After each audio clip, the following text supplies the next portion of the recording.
ang ano lang po dun mga kalingap, nakakainis kasi para silang nag-i-invite pa ng negativity sa channel. Eh ang gusto mo lang naman sa channel ay good vibes.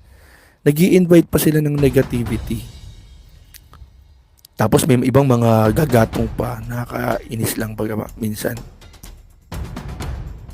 Papasok lang sila pag mayroong yung mayroon akong sablay. Yan. Pag mayroon akong sablay, andyan sila lahat, nagkukumpulan. Pero pag goods lahat ang ginawa ko, lumalayas muna sila at nagpupuntahan sa iba. Nag-aabang lang. Nag-aabang lang. Pag sumablay na si Dr. Lab, ayan, maglabasa na sila.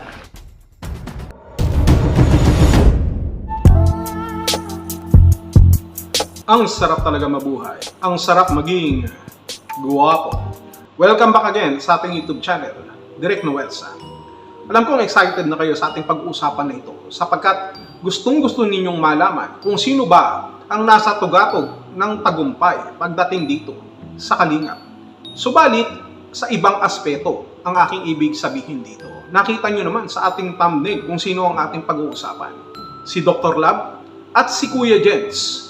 Dahil ito po ang pinaka-demand ngayon, ibinulong sa akin ng Social Blades kung usapang bulong lang din naman. Ito pong dalawa na ito. Actually,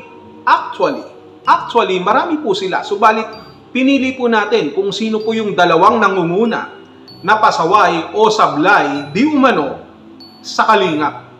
Alam kong excited na kayo sapagkat paborito nyo yung isa, maaaring paborito nyo din naman yung isa, si Dr. Lab o si Kuya Jens. For the month of March 2025, this is the top 2 Kalingap Sablay partners. Sino sa kanilang dalawa ang hari ng sablay?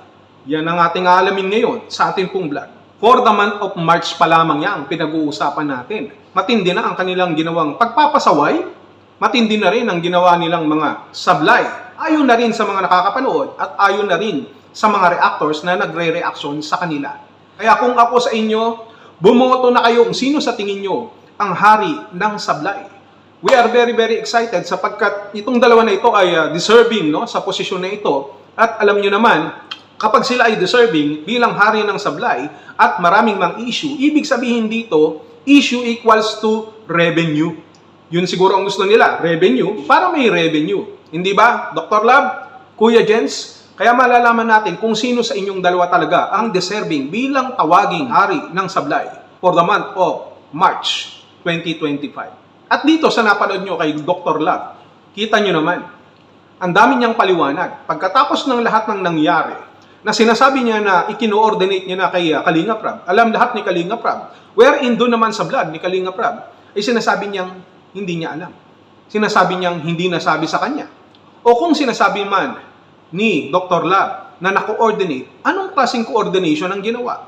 Anong klaseng pagpapaalam o impormasyon ang kanyang binibigay bilang isang coordinator? Because when you said you are a coordinator, hindi ibig sabihin nun lang na basta ka na lang nagkukwento, pero hindi mo inaalam yung detalye bilang isang totoong coordinator.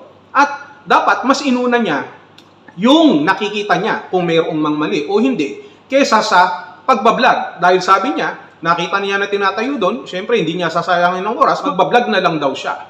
Ang galing. Isa yan sa qualification ng matatawag po nating Kalingap Sablay Partners. Di ba? Kita nyo naman, for the month of March, hindi lang yan. Pati nga February, kung tutuusin. Ang dami ng sablay, ang daming nagre-reaction, ang daming nabubwisit. At kapag pinag-uusapan natin yung mga nabubwisit, malaki ang percentage nito sa Social Blade nakalagay. Hindi ko na ipapakita pa sa inyo. Kayo na lang pumunta ng Social Blade at makikita nyo yung percentage, yung data ng pagiging sablay ni Dr. Lab. Ayon na rin, hindi sa akin to, kundi doon mismo sa Social Blade. Ibig sabihin, nandiyan ang mga datos na dapat natin tingnan. Ikaw ba ay nakakabwisit? Di pala minsan, madalas. Ikaw ba ay madalas na ma-reaksyonan ng mga reactors dahil sa nakikita nilang pasaway ka? Ikaw ba ay laging laman ng mga issue? Ito po ay walang halong personalan. Ito ay base lamang sa ating pong survey. Total, mahilig naman sila sa survey. So ito ang ating pag-uusapan ngayon. At nagko-coordinate lang din ako, kagaya ng ginagawa ni Dr. Lab. Dito naman kay Kuya Jens, kita mo naman, umabot pa sa boxing match, palaro ng Kalingap. Dahil, pasaway nga rin itong si Kuya Jens. Dahil, sa usapin ng survey, gumawa pa talaga ng survey kung sino ang mga gusto nilang reactor sa hindi, kung sino ang kailangan ng improvement at kung sino yung okay sa kanilang paningin. At dahil dito, sablay din ang nangyari. Dumating pa sa point na maglilib muna raw siya. Pero parang bumalik din agad, no? Sayang kasi ang views eh.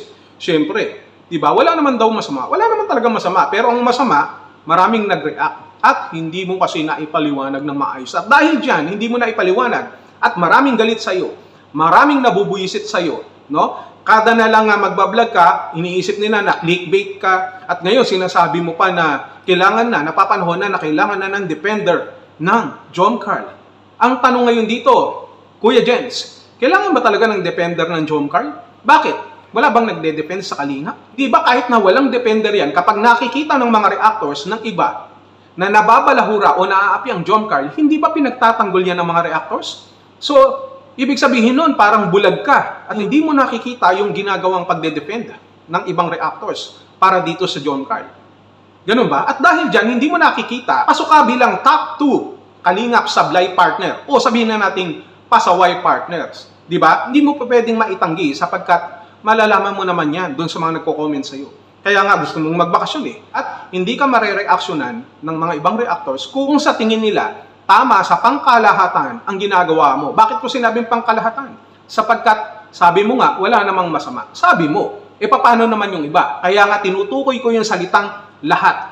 Pangkalahatan. Ibig sabihin doon, sablay ka. At dahil dyan sablay ka, pasok ka sa top 2 Kalingap sablay partners. At dapat magkaalaman na kayo ni Dr. Lab kung sino sa inyong dalawa ang tunay na sablay. Di ba? Excited na ako. Palakpakan natin itong dalawang sumasablay lagi at sabi nila mga pasaway. At gusto kong mapili ninyo kung sino talaga ang deserving sa posisyon na yan, kung sino ang hari ng sablay for the month of March 2025. Imagine, mukhang may laban si Kuya Jens dito sapagkat kita mo naman, may pa-survey pa nalalaman. At dito, kailangan daw ng defender ni Carla. Kailangan ng defender ni Carla pero yung sarili niya, hindi niya maipagtanggol sa issue. Hindi niya maipagtanggol, hindi niya maidepend ng maayos. Kung magkakataon pala may magka-defender na rin ang EDSI, ang Danjoy, eh sino ang i-depend nila? Doon sa mga nambabalahura o kailangan nilang mag-depend doon sa mga ibang lab team? Kasi pag nangyari yan, may kanya-kanya na silang defender, sila ang mag-depend sa kanilang mga sarili na dapat sana hindi ginagawa sapagkat iisa lamang sila sa Kalingap. Pero pag may sarili na silang defender, you are creating a barrier. You are creating a line that would divide them as a prominent Kalingap lab teams. O yun, hindi mo naisip? Dapat nga hindi mo naisip. Kasi kung hindi mo naisip, pasok ka. Qualified ka talaga para makapasok sa top 2 Kalingap sablay partners. At tatanghalin bilang March 2025, hari ng sablay. So bakit natin inaalam itong mga ganitong klaseng datos at ranking, no? Kung sino ang deserving na maging hari ng sablay? Hindi para totally masira sila sapagkat wala nang masisira. Matagal na silang sira. Hindi ba? So, itong mga ito, alam ko namang katanggap-tanggap sa kanila at tinatanggap naman nila. Tuwan-tuwa pa nga sila, lalo na si Dr. Lab. Natutuwa pa yan kapag ganito. Di ba? Yan naman ang gusto ko kay Dr. Lab. No? Deserving sila. At si Kuya Jens, deserving pa rin. Kumbaga, natutuwa pa sila sa sitwasyon, sa nangyayari, at inuulit pa nila. No? Paulit-ulit, parang parot. No? At dahil dyan, kahit sino sa kanila ang makapasok, ay deserving. Pag napanood nila ito, at napanood ng iba sa atin, makita nila yung true essence kung bakit natin sinasabi ito. Dalawang bagay. Either tanggapin nila ang kanilang karangalan dito sa ranking na ito, o itayo muli ang kanilang karangalan sa ibang paraan. Ibig ko sabihin, dapat matututo tayo sa ating pagkukulang. Itong ranking na ito, bilang hari ng sablay o pasaway partners, hindi natin sinasabi dito na sa buong buhay nila sa Kalingap, sila ay sablay. Ang pinag-uusapan kasi natin dito sablay. May ginawa silang mga mabubuti na atin pong ina-acknowledge, na atin naman pong pinapasalamatan. In fairness, sapagkat yan naman ay dapat na i-credit sa kanila. Pero ang pinag-uusapan natin dito, yung sablay. Hindi naman lahat ng sablay, sa particular lang na mga bagay na kanila pong isinasablay. Yun ang ating sinasabi dito. Kaya, sino sa tingin nyo ang tatanghalin bilang March 2025 Kalingap sablay partner o hari ng sablay? Ano pang hinihintay nyo? Boto na.